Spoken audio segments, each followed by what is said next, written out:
Okay, nagpinatibay ni dating Senador Antonio Trillanes na tumatakbong mayor, tumatakbong mayor sa Caloocan.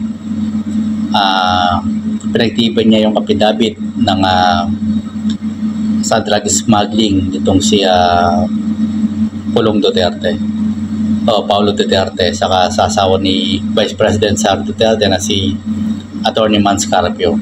Ngayon, siyempre paulit-ulit naman nababasa natin sa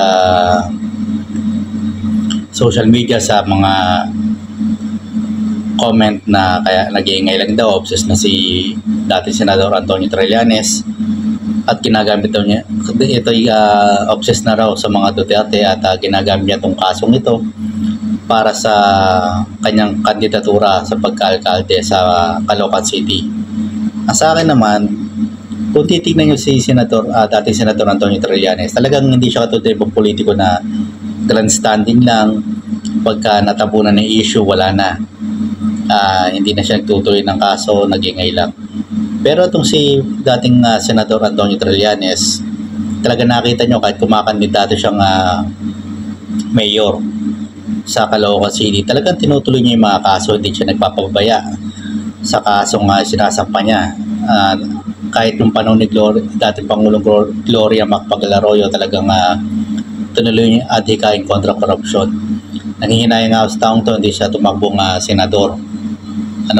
Pero malakas pa naman siya at may mga susunod pa mga panahon para dyan. Pero hopefully, manalo siyang mayor sa Caloocan City. Kasi alam naman natin ang experience nitong si dating Senador Antonio Trillanes, talagang kontra korupsyon.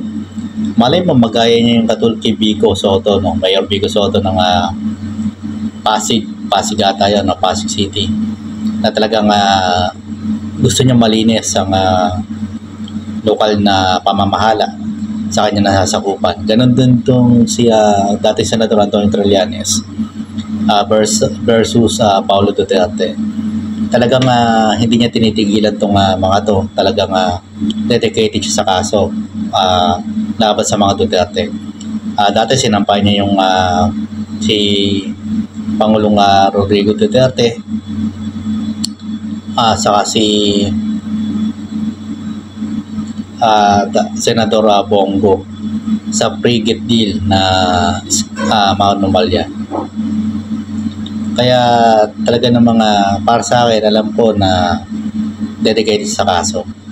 Pero yung mga nagsasabi na binabaka pa siya, sekreto, financial, saka ng abogado itong administrasyong PBBM. Well, para sa akin, immaterial na yan. So, kung sino yung kalaban ng kalaban ko, kakampi ka na rin. Yun ang umiiral dyan ang prinsipyo.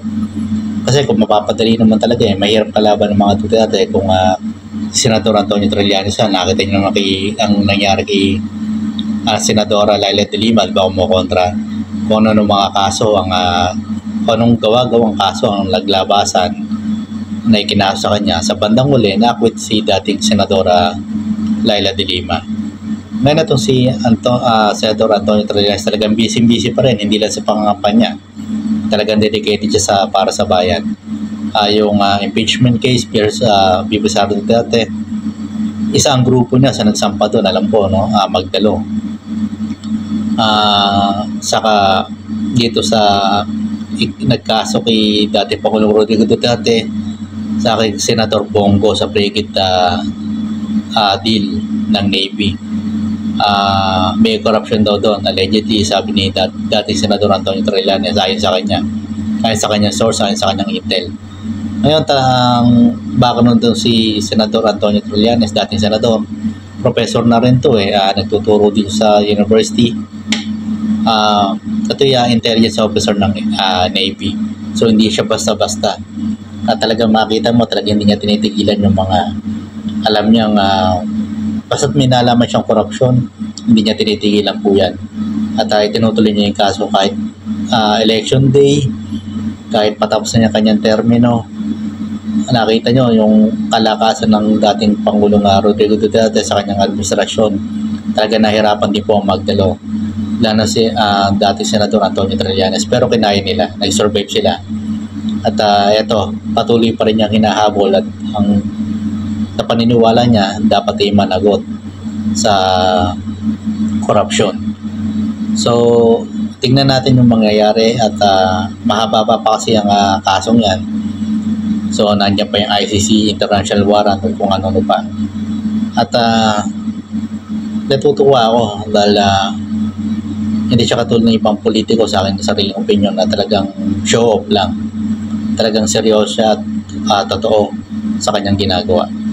At kung binabaka pa man siya ng Marcoses, eh sana nga binabaka pa siya ng mga Marcoses para hindi siya lalong mahirapan sa kaso.